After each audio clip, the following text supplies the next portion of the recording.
ওর সাথে আমার প্রথম পরিচয় হয় ফেসবুকে একটা সময় কথা বলতে বলতে আমাদের একটা সময় প্রেমের সম্পর্ক যাই আমরা দুজনেই। আর ও আগে একটা প্রেম করছিল, আমিও আগে একটা প্রেম করছিলাম। তবে আমি কাউকে কখনো বলি নাই যে আমার সাথে প্রেম করবো, আমার সাথে রিলেশন জোড়াবা।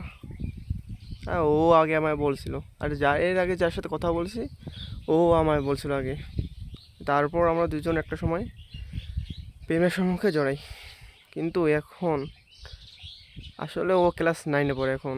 আমি ভাবছিলাম ও পরিবার কিন্তু একমাত্র, আমিও একমাত্র। আমারও আগে পিছিয়ে কোনো ভাই বোন নেই, ওরও আগে পিছিয়ে কোনো ভাই বোন নেই।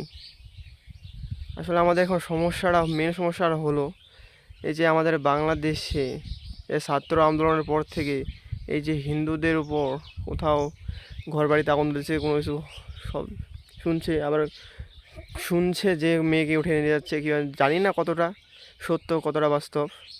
কিন্তু এগুলার শোনার পর থেকেই ওর বিয়ের জন্য ছেলে দেখতে চাইতেছে।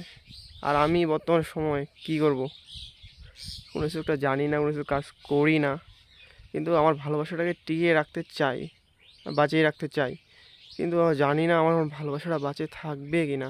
না ও অন্য হয়তো ও নিজের ইচ্ছায় বিয়ে করবে না, কিন্তু ওর বাড়ি থেকে যদি জোর করে ওকে বিয়ে দেয় তাহলে আমি কি করব? আমার তো কোনো কিছু করার নেই।